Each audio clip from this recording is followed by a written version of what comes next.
배나영의 보이스 플러스. 보플리 여러분 안녕하셨어요? 오늘은 돈에 대해 얘기해 볼게요. 우리 모두는 돈을 좋아하고 부자가 되고 싶어 하지만 돈 이야기를 스스럼 없이 꺼내면 격이 낮다고 생각하거나 품위가 떨어진다고 생각합니다. 돈으로는 행복을 살 수 없다는 논리를 펼치기도 하지요. 돈이 인생의 전부는 아니다. 돈으로는 행복을 살 수 없다. 이렇게 말하는데요. 정말 우리는 돈이 없어도 행복할 수 있을까요? 요즘 유튜브에서도 굉장히 핫한 전업 투자자이신 김종봉 대표님이 처음으로 쓰셨던 책, 돈 공부는 처음이라 라는 책에서 이런 예시를 드신 적이 있어요. 예를 들어서 유리창으로 햇살이 쫙 쏟아지는 집에서 소파에 편안하게 앉아 커피를 한 잔 마시는 그런 소소한 행복을 즐기려면 일단 그런 집이 있어야 하고요. 예쁜 커튼이 유리창에 달려 있어야 하고 편안한 소파가 있어야 하고요. 지금 당장 돈을 벌기 위해 출근하러 서두르거나 일을 하러 나가려고 서두를 필요가 없어야 하고요. 원하는 일을 하더라도 괜찮은 그런 경제적인 여유가 뒷받침되어야 한다고요. 요즘에 돈이라는 단어를 제목에 붙인 여러 책들이 쏟아져 나오고 있는데요. 새해에는 우리 모두가 살림이 나아지길 바라는 마음으로 이 책 들고 왔어요. 오늘부터 돈독하게 라는 제목의 노란색 책입니다. 사이 좋다는 뜻의 돈독하다라는 말을 이렇게 중의적으로 쓰셨는데요. 돈독에 뛰어드는 일러스트를 이렇게 귀엽게 담으셨어요. 최근에 읽기 어려운 경제 서적들도 굉장히 많이 나오는데요. 이 책은 중간중간에 이렇게 일러스트가 들어있어서 더 재미있고 쉽게 읽으실 수 있을 거예요. 새해에는 나도 부자의 마음으로 저축과 투자를 시작해보고 싶다라는 분들께 이 책을 권해드릴게요. 김리안 작가님이 쓰신 책이에요. 저는 처음에 이 작가님이 그 작가님 맞나 싶었거든요. 김리안 작가님은 제가 굉장히 좋아하는 여행 에세이를 쓰셨던 작가님이세요. 낯선 침대 위에 부는 바람, 그 후로 바다의 얼굴, 사랑의 얼굴이라는 에세이를 한 권 더 내시고요. 이렇게 세 번째 책은 경제 분야의 책으로 돌아오셨어요. 글재주가 굉장히 좋으세요. 그래서 솔직한 이야기를 무겁지 않게 풀어내는 재주가 있으신데요. 이 책도 분명히 경제생활 에세이인데 굉장히 재밌습니다. 빵 터지는 유머러스한 문체도 그렇고 자신의 생각을 가감없이 내지르는 그런 유쾌함도 여전합니다. 돈에 대해서 무지했던 시절부터 돈 좀 만지게 된 지금까지 이렇게 작가가 겪어온 여정에서 배울 점이 참 많아요. 김리안 작가님이 이 책을 어떻게 쓰시게 되셨냐면 전세 만기일을 앞두고 은행에서 대출 상담을 받으셨대요. 이제는 전세 생활을 그만두고 나도 집주인이 되어보자 이렇게 주변의 부동산 11곳에 발품을 판 후에 은행 창구로 들어가 대출 상담을 받았죠. 그런데 은행에 연소득 증명서를 내미는 순간 이 모든 노력이 헛것이 되어버립니다. 연소득 480만 원. 누군가에게는 월소득에 불과한 금액. 그 순간 김리안 작가님은 돈이란 건 티끌 모아 티끌이다. 글을 쓰는 예술가가 돈 벌 궁리를 한다는 건 정말 고상하지 못하다라고 생각했던 자신을 돌아보게 되었어요. 그리고 돈과 자신의 관계를 좀 더 돈독하게 만들기 시작했죠. 그래서 연소득 480만 원을 월소득 480만 원으로 만드는 그런 프로젝트를 시작합니다. 경제 관련 책 읽기나 그런 가계부 앱 쓰기, 구멍난 양말 꿰매 신기, 작가님이 지금까지 대부호의 길을 걷기 위해 필요한 과정들을 책에 촘촘하게 담으셨어요. 대문호의 꿈을 꾸면서 대부호의 프로젝트를 완성해가는 작가님의 책을 읽으면서 하나하나 내가 할 수 있는 일들을 따라가다 보면 우리도 언젠가 대부호가 될 수 있지 않을까 생각합니다. 연소득 480만 원에서 창업가로 거듭나는 책 궁금하신 분들은 구독과 좋아요, 알림 설정 해주시고요. 시작해 볼게요. 오늘부터 돈독하게 김리안 지음 창비. 김리안. 어렸을 때부터 배우는 게 빨랐다. 기술이 있어야 한다는 아버지의 말에 치기공과를 나왔지만 글을 쓰는 게 좋아 작가로 전업했다가 정기적인 소득의 중요함을 깨닫고 다시 치과에서 서비스 코디네이터로 성실하게 근무 중이다. 에세이 낯선 침대 위에 부는 바람, 바다의 얼굴, 사랑의 얼굴을 썼다. 2020년 7월 30일 예술가들을 위한 콘텐츠 기업 퍼시몬을 창업했다. 프롤로그 480만 원 연소득 증명서에서 시작된 돈독. 2019년 여름 전세 만기일을 몇 달 앞두고 은행에서 대출 상담을 받던 중이었다. 요즘 금리도 많이 내렸고 생애 첫 주택에 투기 지역이 아니라면 집값의 70%까지도 대출이 가능하니 내일 모레 마흔을 앞두고 작은 집이라도 마련해 볼 요량이었다. 부동산은 발품이라는 말은 또 어디서 들어가지고 몇 달 동안 동네 부동산을 부지런히 돌아다녔다. 그렇게 이 집 저 집을 보다가 드디어 부천역 근처에 금매로 나온 13년 된 방 3개짜리 작은 빌라와 운명처럼 만나게 되었다. 드디어 나도 자가 소유자가 되는 것이냐며 불이 나게 대출에 필요한 서류를 떼어 은행으로 달려갔는데 연소득 증명서를 든 은행원의 표정이 심상치 않았다. 그러니까 이게 480만 원인 거죠.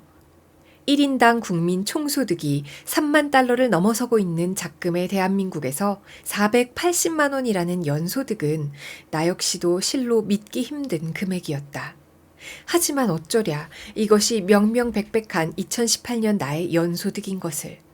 나는 옆 창구의 사람들이 나의 작고 귀여운 소득을 듣게 될까봐 목소리를 최대한 낮추면서도 단호한 톤으로 변명에 들어갔다. 아니 제가 작년에 받은 계약금은 분명히 800만 원이었는데 이게 왜 480만 원으로 나온 건지는 저도 모르겠네요. 나는 작가이고 현재 쓰고 있는 드라마가 대박이 나면 상황이 180도 달라질 수도 있다는 것을 슬쩍 어필하려는 의도였다. 내 변명을 들은 은행원의 눈빛은 480만 원이나 800만 원이나 라고 말하는 듯 했다. 나의 예술인 고백에도 별다른 반응이 없는 프로페셔널한 은행원의 태도는 단호했다. 아무튼 이러면 DTI에 걸려서 원하는 만큼 대출을 받기가 어렵습니다. 네? DTI요? 총부채 상환 비율이라는 건데요. 요즘 대출 규제가 까다로워져서 연소득에 대비해서 대출 금액에 제한이 있어요. 그러니까 쉽게 말해서 소득을 보고 얼마까지 대출을 해줄지 상한선을 결정한다는 거예요. 답답. 혹시 근로소득 같은 다른 소득은 없으신가요? 예? 네. 제가 작년부터는 드라마 때문에 글만 쓰고 있는 상황이라서. 은행원은 어쩔 수 없다는 듯 고개를 절레절레 흔들었고 나는 받아쓰기 빵점을 받은 초등학생처럼 의기소침해졌다. 그러게 연소득이 500만 원도 안 되는 주제에 집을 사겠다고 그 난리를 쳤으니 이게 무슨 개망신인가. 그렇게 몇 달 동안 무려 부동산 11곳을 돌아다니며 내 생애 첫 집을 보러 다녔던 부지런한 발걸음은 모두 물거품이 되어버렸다. 2년마다 짐을 싸야 하는 걱정 없이 거실 전체를 책으로 채운 나만의 공간에서 좋은 작품을 쓰겠다는 꿈도, 남는 방은 에어비앤비를 하며 가난한 여행자들의 안전한 쉼터를 만들겠다는 소망도 한순간에 사라졌다. 그리고 깨달았다. 돈은 단순히 무엇을 살 수 있는 교환 가치뿐 아니라 내가 원하는 것을 할 수 있는 기회를 갖게 해준다는 것.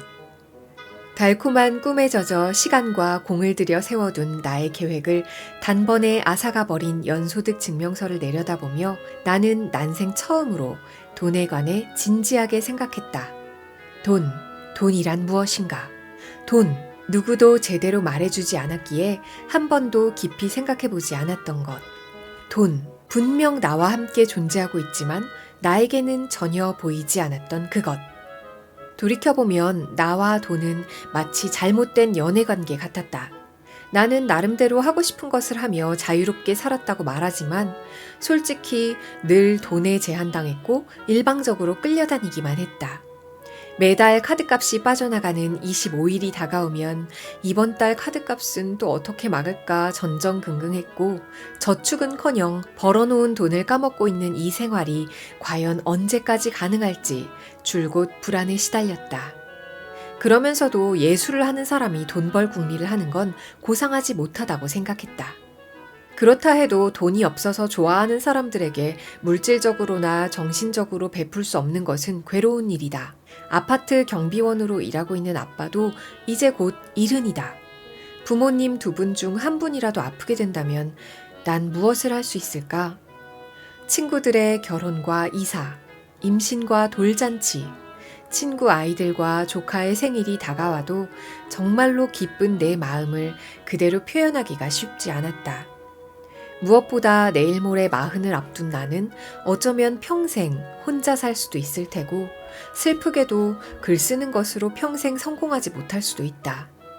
나는 나 하나조차 스스로 먹여 살릴 수 없을지도 모른다. 그런 생각을 하니 정말로 눈앞이 캄캄해졌다. 어쩌지? 이제 정말 어떻게 해야 할까?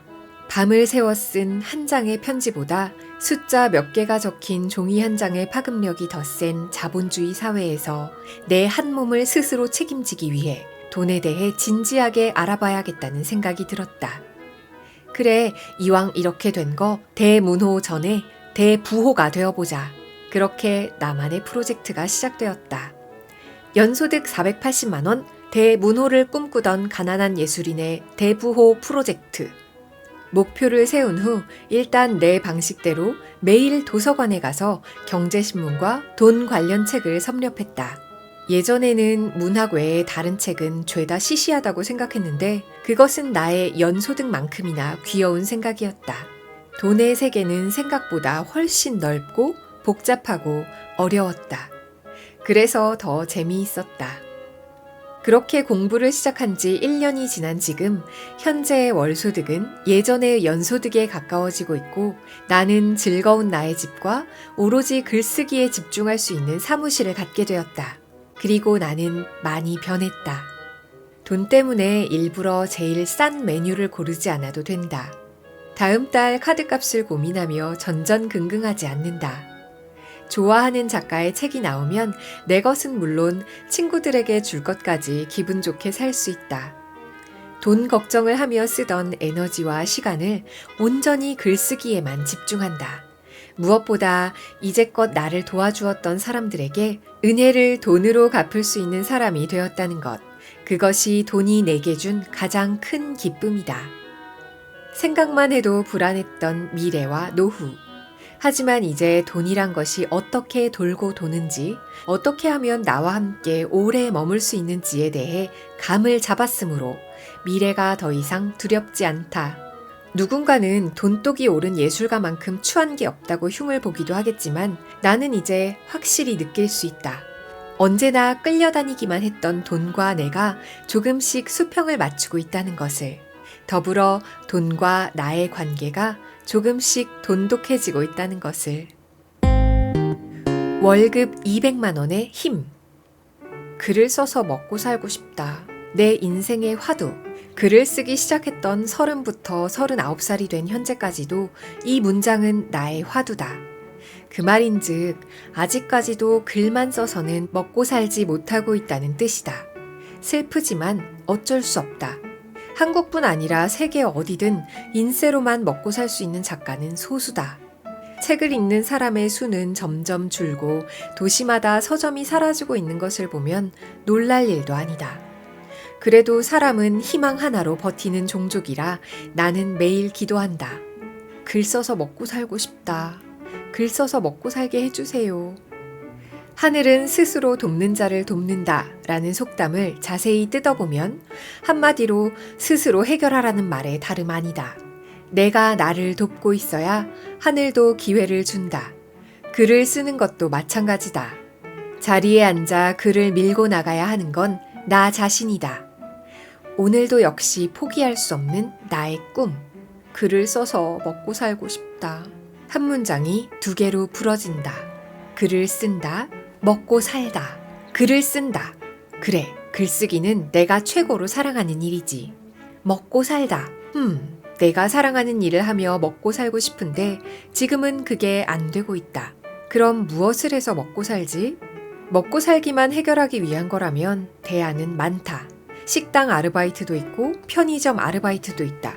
아니, 어차피 아르바이트를 할 거면 치과로 가는 게 낫겠다. 그래도 그쪽으로는 경력이 있으니까. 그래, 치과 아르바이트를 당장 시작하자. 이렇게 나누어 생각해보니 의외로 간단하다. 예전에는 글을 써서 먹고 사는 것에만 집착하고 있던 터라 그게 안 되니 너무 우울했다. 나는 왜 글을 써서 먹고 살 수 없을까? 그 생각만 하면 너무 분했다. 나는 진짜 열심히 썼는데 내 인생을 다 걸었는데 왜 안 되는 걸까? 세상은 불공평하다. 다 망해버려라. 분통이 터지고 나를 몰라주는 세상이 미웠다. 울며 겨자 먹기로 다른 일을 하고 시간을 쪼개 글을 쓰겠다고 앉아있으면 나 자신이 너무 처량했다. 그러나 이번에는 다르다. 나에게는 목표가 있다. 대문호 전에 대부호. 대부호가 되면 내 글이 굳이 돈이 되지 않아도 우울할 이유가 없다. 내 글이 돈이 되든 말든 나는 내가 쓰고 싶을 때, 내가 쓰고 싶은 장소에서 글을 쓸 수 있다. 그러기 위해 지금 시작하는 치과 아르바이트 일은 일시적일 뿐이다. 언제까지?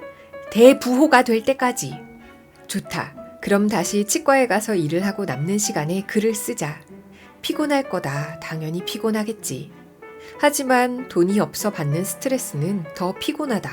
일단 앞만 보자. 그게 아니라도 생각할 건 많다. 치과 아르바이트생, 글 쓰는 작가, 김얀집 호스트. 이 세 가지 역할을 어떻게 분배하는 것이 효율적일지 집중해보자. 세상사 다 마음먹기 나름이라고 상황은 예전보다 복잡해졌지만 이번에는 내가 나를 구하겠다 마음먹고 팔을 걷어붙였다. 하늘이 돕기 전에 내가 먼저 나를 돕자. 사실 이렇게 빨리 움직일 수밖에 없었던 이유가 있다. 얼마 전 은행 감정가보다도 싸게 나온 조그만 빌라를 계약해버렸기 때문이다. 잔금은 3개월 후에 치르기로 했다. 은행 대출에 엄마의 씨앗돈, 나의 전 재산까지 모두 뭉쳐 잔금을 맞춰놓았다. 하지만 생각지도 못했던 비용이 있었으니 집 구매에 따른 취득세와 등기비, 부동산 중개 수수료와 법무사 수수료 등이 줄줄이 비엔나처럼 달려 있었다. 생애 첫 부동산 거래라서 세금에 대한 개념이 없었다. 자, 시간이 없다.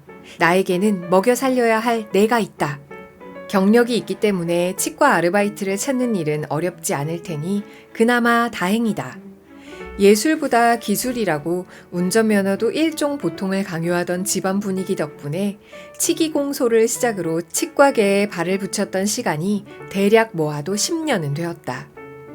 데스크 코디네이터 업무부터 간단한 기공 업무, 상담 실장 경력까지 있으니 치과로 돌아가는 건 식은 죽 먹기라고 생각했는데 아뿔싸. 내가 치과계를 떠나 있는 동안 나이를 너무 많이 먹어버렸네? 요즘에는 10년이면 강산이 2번 변한다고 한다. 글을 쓰는 작가로 38살은 아직 걸음마를 시작한 아기라고 할 수 있지만 치과계에서 그것도 아르바이트생으로 38살은 남들이 부담스러워하는 나이다. 치과에서 일하는 사람들은 대부분 20대에서 30대 초반 여성이다. 나는 상관없지만 상대방 입장에서는 나이 많은 아르바이트생에게 이것저것 시키기가 아무래도 좀 부담스럽고 나이가 많으면 경력도 많을 테니 똑같은 일을 해도 돈을 더 줘야 한다. 아니나 다를까 집 근처 치과에서 아르바이트생을 구한다는 공고를 보고 설레는 마음으로 전화를 했지만 나이 때문에 안 되겠다며 단번에 거절당했다. 기가 막혔지만 좌절하느라 기운 뺄 필요 없다. 세상 사람 모두가 내 맘 같지 않다는 걸 이제는 아는 나이다. 일단 면접을 오라고 하는 곳이 있다면 무조건 가서 바짝 엎드리기로 했다. 원하는 날짜가 있나요? 여기 치과가 제일 바쁜 날이요. 일주일에 몇 번 출근하고 싶나요? 여기 치과에 맞출게요. 원하는 시급이 있나요? 제가 좀 오래 쉬었으니까 그냥 다른 사람이 받는 만큼 주세요. 그래도 경력도 되시니 어느 정도 생각한 시급이 있을 텐데요. 없습니다. 다만 최대한 빨리 일하고 싶습니다. 그렇게 합격. 야간 진료가 있는 월요일과 수요일은 오전 9시부터 오후 9시까지 근무. 화요일과 목요일은 쉬고 금요일과 토요일 근무. 야간 진료 날은 좀 힘들지만 그래도 주 4일 근무라면 나머지 3일은 글쓰기에 투자할 수 있으니 나로서도 나쁠 게 없었다. 수습 기간 동안은 180만 원을 받기로 하고 바로 출근했다. 상담실장으로 일했던 몇 년 전보다 너무 줄어든 금액이었지만 지금은 그런 걸 따질 때가 아니다. 어차피 돈은 내 능력을 보여주고 몇 달 뒤에 재협상해도 된다. 부자 책에서 배운 대로 남들보다 30분 일찍 출근하고 환자가 없을 때도 여기저기 들여다보았더니 월급은 한 달이 되기 전에 200만 원으로 올랐다. 달팽이가 느려도 늦지 않다라는 말은 월급 200만 원이 작아도 작지 않다는 말과 비슷하다. 내 나이 38, 친구들의 월급에 비하면 작고 귀여운 금액이지만 한 달에 고정적으로 들어오는 200만 원은 부동산 수익률로 치면 4억 원짜리 상가 건물 정도는 가지고 있어야 얻을 수 있는 돈이다. 나에게는 그런 상가 건물이 없기 때문에 나의 금 같은 시간에 노동을 더해 맞바꿔야 한다는 건 살짝 처지지만 자수성가 부자들도 다 이렇게 시작했다. 까짓 나도 한번 해보지 뭐. 느려도 늦지 않는 달팽이가 되어 한 달, 2달 직장 생활을 하다 보니 자연히 밤에 눈을 감고 아침에 눈을 뜨는 루틴이 만들어졌다. 게다가 이게 웬일? 4대 보험과 점심, 저녁, 간식과 커피까지 프리랜서로 지내면서 모두 내가 감당했던 비용들을 직장에서 커버해 주는 게 아닌가. 그렇게 오랜만에 신나게 직장인 놀이를 하며 빌라 잔금을 무사히 치르고 이사를 하고 남는 방을 하우스메이트들로 채우고 글 쓰는 시간을 만들다 보니 6개월이 훌쩍 지나갔다. 1년의 반, 짧다면 짧고 길다면 긴 시간 6개월. 자, 여러분이 직장에서 6개월을 잘 버텼다면 이제 달팽이에게도 바다를 건너는 방법이 생긴다. 어떻게? 은행 대출을 이용한 레버리지 투자라는 배를 타고. 내가 처음부터 월급 10만 원, 20만 원을 더 받는 것에 목숨 걸지 않았던 이유가 바로 여기에 있다. 사실 직장은 4대 보험을 내주고 은행 대출을 받을 수 있게 해주는 것으로 나에게는 이미 그 역할을 다했다. 어떤 이는 요즘 같은 제로금리 시대에 투자는 선택이 아닌 필수라고 말하지만 우선 기본적으로 직장이 있어야 대출을 그나마 수월하게 받을 수 있고 그 대출금으로 월세를 전세로 바꾸든 나만의 투자를 시작하든 할 수 있다. 물론 그 6개월 동안 많은 공부가 필요하겠지만 그러니 지금 받는 월급 액수에 너무 연연할 필요가 없다. 나도 과거에는 남보다 10만 원, 20만 원 덜 받는 것에 자존심이 무너지고 평생 이렇게 200충으로 무시당하면서 살 생각을 하니 막막했다. 그 답답함과 스트레스를 보상받기 위해 이런저런 충동 구매를 하게 되고 이 충동 구매가 다시 소소하게 낭비하는 재미나 습관으로 이어진다. 이런 굴레가 결국 월 200만 원의 뻔한 직장을 벗어날 수 없는 족쇄가 되는 줄도 모르고 월 200만 원을 받아서 월 100만 원 저금이 가능하면 연봉이 5천만 원이라도 저축 한 푼 못하는 사람을 부러워할 필요가 없다. 우리가 집중해야 하는 것은 얼마를 버느냐가 아니라 얼마를 남기느냐다. 똥을 싸도 돈을 주는 직장. 세상에 이렇게 친절한 곳이 어디 있을까? 그래도 정녕 이 바닥을 벗어나야겠다 싶으면 먼저 확실한 목표를 세우자. 그리고 3년이면 3년, 5년이면 5년, 평생 일할 에너지를 그 기간 안에 쏟아붓자. 직장 내의 라인 타기, 나를 괴롭히는 상사, 다 필요 없다. 나는 이제 몇 년 뒤면 여기에서 벗어날 것이기 때문에. 대신 퇴근 후 시간을 허투루 보내선 안 된다. 퇴근하면 맥주집 대신에 부동산에 들르자. 오늘 야식은 뭘 먹을까 고민하는 대신 블로그나 유튜브에서 사이드 잡이나 파이프라인을 검색해 관심이 생기는 분야를 찾자. 그 분야를 집중적으로 연구해 월급 200만 원을 모조리 저축하는 기술을 연마하자.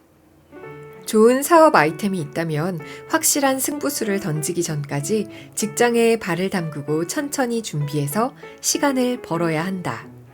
그렇게 공부하고 투자를 하다 보면 그때서야 깨닫게 될 것이다. 적은 돈이라도 꾸준히 들어와주는 월급의 힘이 정말 세다는 것을.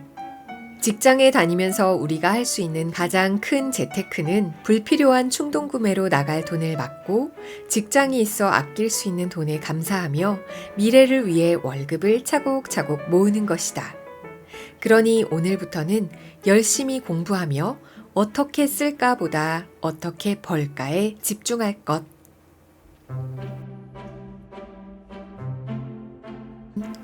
제가 소개해드린 부분은 이 책의 초반 부분이고요.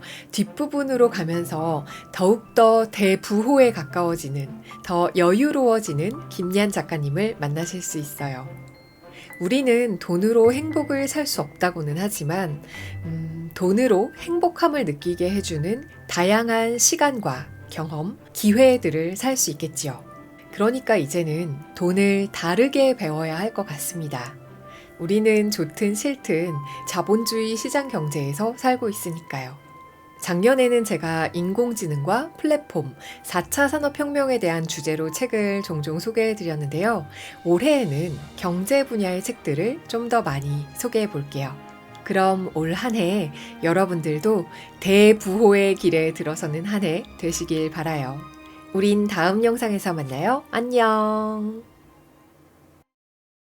배나영의 보이스 플러스